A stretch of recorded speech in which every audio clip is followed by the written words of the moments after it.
Le climat. Le climat et la météo. C'est deux mots que je ne vais pas arrêter d'utiliser dans ce chapitre-là, dans ce cours-là. Météo, climat. Et il va falloir faire déjà, la première chose à faire, c'est la différence entre ce que c'est que la météorologie et la climatologie.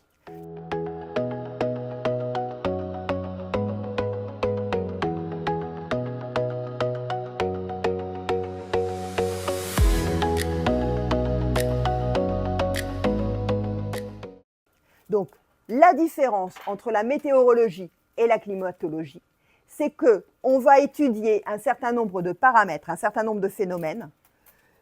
En météo, pendant des durées qui sont courtes et à des endroits qui sont localisés, alors que quand on fait de la climatologie, on va parler d'un certain nombre de paramètres sur des périodes très longues et sur des espaces très grands. Ça, c'est le truc le plus important qu'il va falloir réussir à vous mettre en tête dans ce chapitre-là. Donc, je vais le reprendre, je vais le réexpliquer plusieurs fois, mais c'est vraiment le point important. Pourquoi est-ce qu'on a souvent tendance à confondre climatologie et météorologie?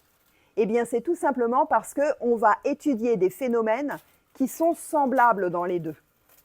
Vous avez ici les éléments, les paramètres, les choses qu'on étudie quand on fait soit de la météorologie, soit de la climatologie. On parle de la pluviométrie. C'est la quantité d'eau qui tombe à un endroit, à un moment.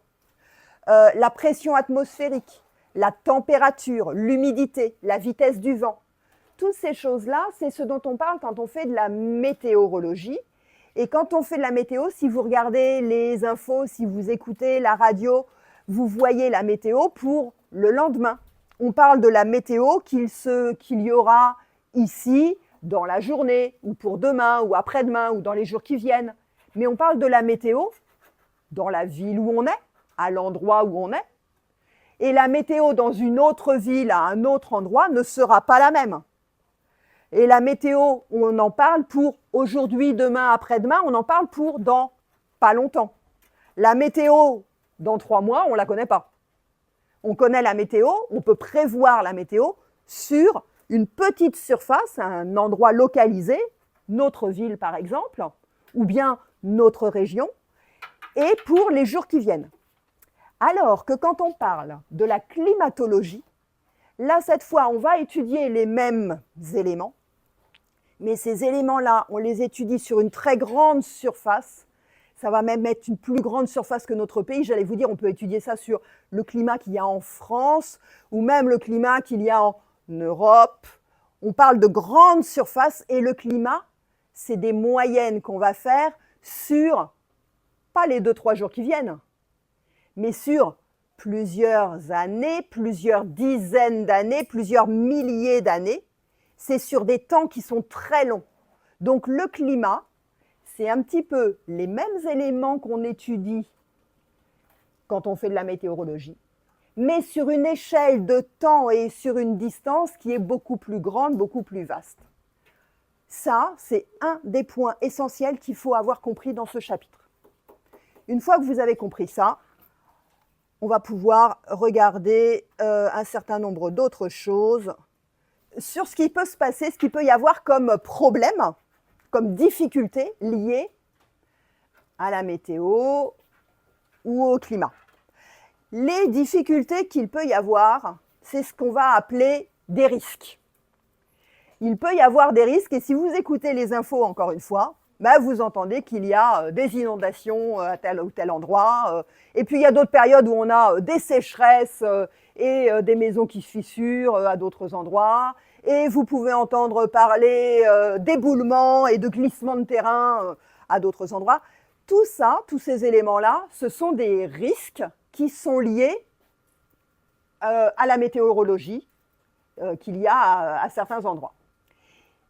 Il y a un risque uniquement s'il y a des humains et des habitations, des infrastructures, des villes, des usines. S'il y a un élément, un phénomène météorologique qui se passe dans un désert où il n'y a personne, il n'y a pas de risque, on s'en fiche. Donc, le risque, il est fait avec deux choses. pour qu'il y ait un risque, pour qu'il y ait un danger, il faut qu'il y ait un événement météorologique qu'on va appeler un aléa. L'aléa, ça c'est un mot à retenir, l'aléa, c'est l'événement météorologique. Par exemple, un orage qui va être responsable d'inondation. Pour qu'il y ait un risque, il faut aussi qu'il y ait, je vous ai dit, il faut qu'il y ait des humains, des installations, des habitations. Il faut qu'il y ait un enjeu. L'enjeu, c'est le fait qu'il y ait des humains et des habitations à un endroit. Et quand on a un aléa et un enjeu, ça nous crée un risque. Je vous redonne un exemple avec les illustrations qui sont là. Un aléa, on va prendre un orage qui va faire que la rivière qui était dans son lit ici, cette rivière va déborder. Il y a un aléa. La rivière déborde. Là, ça déborde. C'est tout. Rien de plus à dire. Un enjeu. L'enjeu, je vous ai dit, c'est quand il y a nous, les humains, et que ça nous intéresse un petit peu, ça va nous poser problème. Un enjeu, là, à côté de cette rivière, il y a une ville, des usines, des habitations.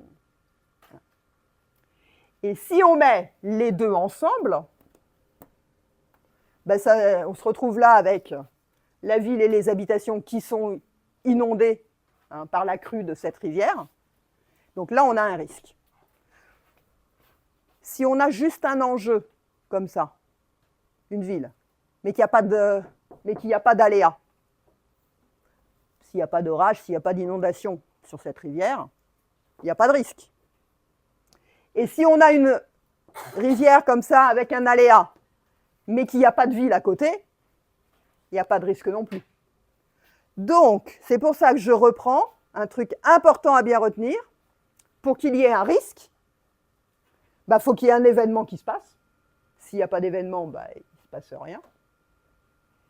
Et il faut qu'il y ait des habitations pour que ça puisse poser un problème aux habitations.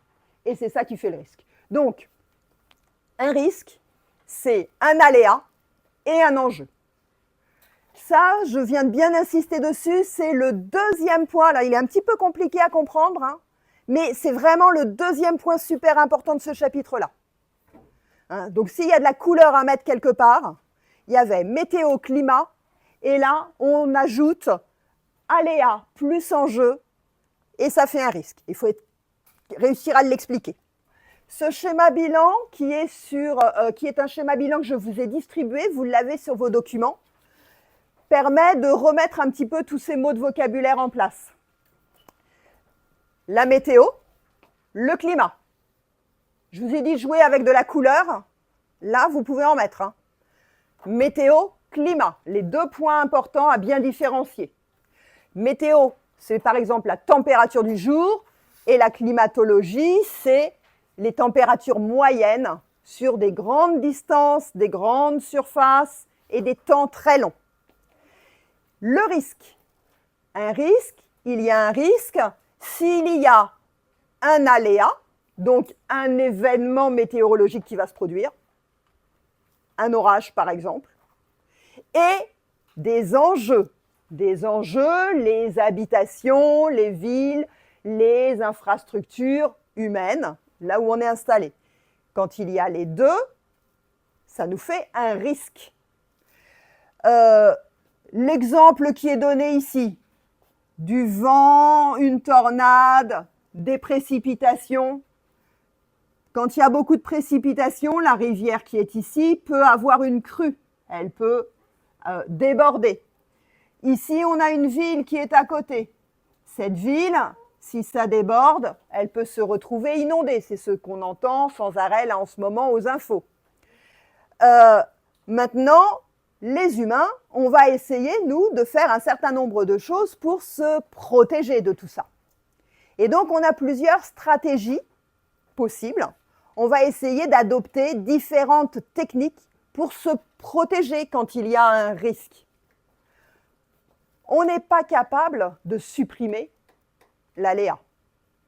On n'est pas capable de supprimer un orage. Ça ne marche pas. Donc l'orage, il y est. Donc il va falloir essayer de s'en protéger. Par exemple, on peut faire de la prévention. La prévention, c'est que, regardez, sur ce schéma-là, un exemple. Sur ce schéma, vous voyez qu'on a creusé à côté de la rivière un bassin qu'on appelle un bassin de rétention.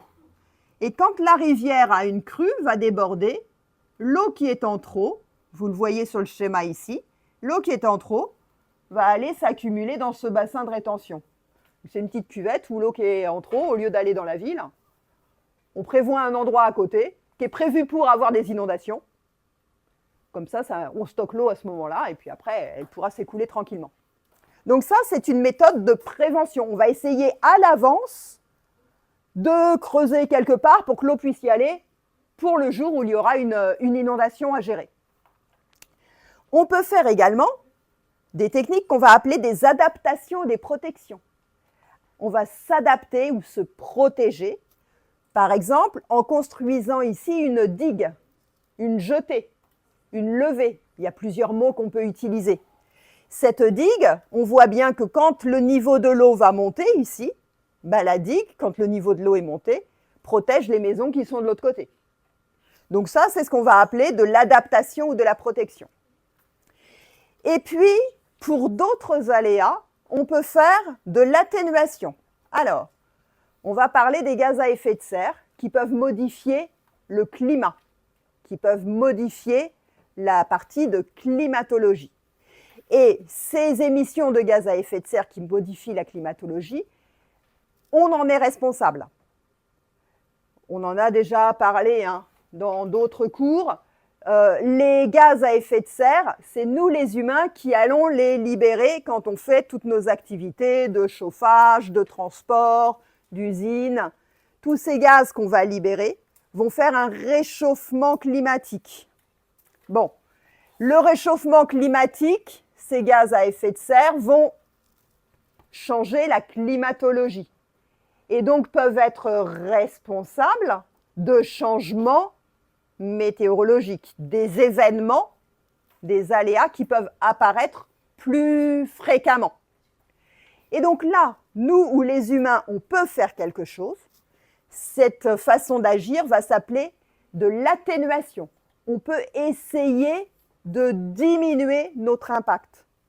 Si on essaye de diminuer notre libération de gaz à effet de serre, on va diminuer le changement climatique dont on est responsable.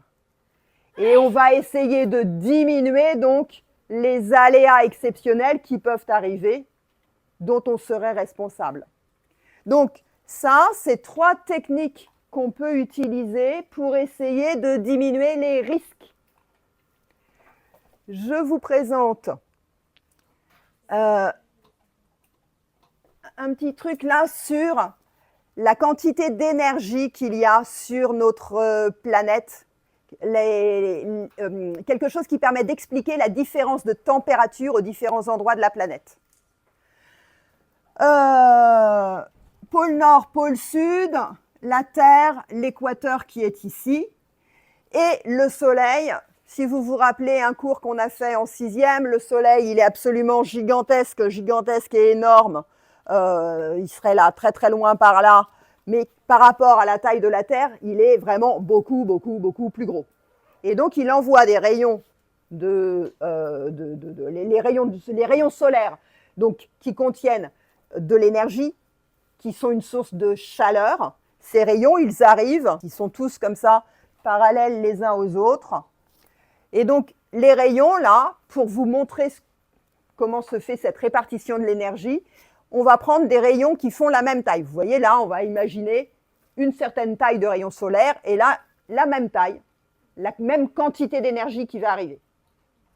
Regardez cette quantité d'énergie quand elle touche la Terre, quand elle touche la planète, au niveau de l'équateur. Elle se répartit sur cette surface-là, une petite surface. Ça marche? On prend la même quantité d'énergie qui va aller s'étaler ici, beaucoup plus vers un pôle. Vous voyez que ça va s'étaler sur une surface qui est beaucoup plus grande. Là, l'énergie, elle va être concentrée à un petit endroit. Et là, elle va être diffuse sur un grand endroit. Ici, il va faire beaucoup plus chaud parce que l'énergie, elle est concentrée. Ici, ça va être plus dispersé, plus dilué. Et donc, il va faire beaucoup moins chaud.